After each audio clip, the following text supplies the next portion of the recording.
Bismillahirrahmanirrahim. Assalamualaikum warahmatullahi wabarakatuh. Baik, dalam proses pembelajaran kali ini, materi yang akan kita bahas adalah tentang konsep dan pembelajaran bahasa Indonesia SD kelas rendah. Namun sebelum memulai proses pembelajaran, saya akan memperkenalkan diri terlebih dahulu. Jadi, perkenalkan, nama saya Arsila, mahasiswi semester 1 Program Studi Pendidikan Guru Sekolah Dasar dari Universitas Muhammadiyah Buton. Baik, kita lanjut pada pembahasan materi. Jadi, dalam konsep pembelajaran bahasa Indonesia, hal utama atau pokok utama yang akan kita bahas adalah tentang hakikat komunikasi lisan dan tertulis. Jadi, sebelum kita masuk pada konsep komunikasi lisan dan tertulis, kita harus tahu terlebih dahulu apa itu komunikasi. Jadi, komunikasi berasal dari bahasa Latin, communication, yang berakar dari kata komunis, yang artinya adalah sama makna mengenai suatu hal. Dengan kata lain, suatu peristiwa komunikasi akan berlangsung apabila orang-orang yang terlibat di dalamnya memiliki kesamaan persepsi atau makna mengenai hal yang dikomunikasikan. Dalam sebuah istilah, komunikasi dapat diartikan sebagai penyampaian dan penerimaan pesan atau informasi di antara dua orang atau lebih dengan menggunakan simbol verbal atau bahasa dan non-verbal. Segala proses kegiatan antar dua orang atau dua pihak atau lebih untuk berbagai informasi, ide, dan perasaan disebut komunikasi. Jadi kita lanjut pada pembahasan berikutnya ya. Teman-teman perlu tahu bahwa komunikasi memiliki beberapa karakteristik. Yang pertama, komunikasi itu unik. Yang kedua, komunikasi merupakan suatu proses yang dinamis. Yang ketiga, komunikasi itu terikat dengan konteks. Keempat, komunikasi itu simbolik. Dan yang kelima, komunikasi merupakan suatu transaksi. Baik, jadi selain itu, setiap peristiwa komunikasi memiliki satu fungsi atau lebih, yang termasuk fungsi komunikasi adalah 1. Fungsi personal, 2. Fungsi instrumental atau direktif, ketiga, fungsi interaksional, keempat, fungsi informatif, kelima, fungsi heuristik, dan keenam, fungsi imajinatif. Jadi itu tadi adalah pengertian dari komunikasi dan bagian-bagian dari komunikasi. Selanjutnya kita masuk pada pembahasan tentang pengertian dari komunikasi lisan.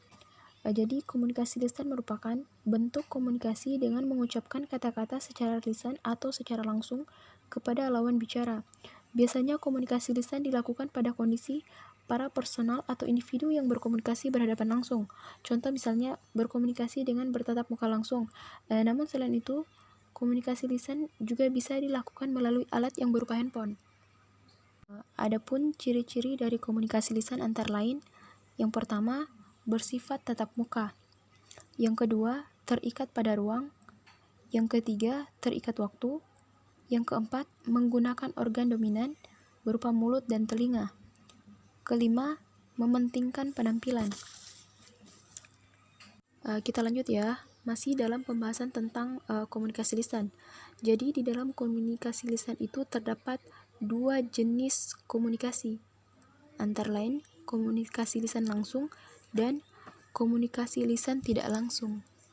Jadi di dalam komunikasi lisan itu terdapat beberapa prinsip yang harus kita ketahui, antara lain yang pertama itu adalah suara, yang kedua bunyi, dan yang ketiga adalah nada.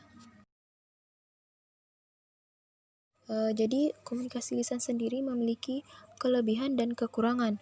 Teman-teman bisa lihat ya, kelebihan yang pertama itu bisa dilihat pada gambar di samping. Dan yang kedua, selanjutnya kita berpindah pada pengertian dari komunikasi tertulis. Jadi, komunikasi tertulis ialah komunikasi yang dilakukan melalui sebuah tulisan yang dilakukan dalam kegiatan surat menyurat yang melalui pos, telegram, fax, email, dan sebagainya. Adapun bentuk-bentuk dari komunikasi tertulis antara lain 1.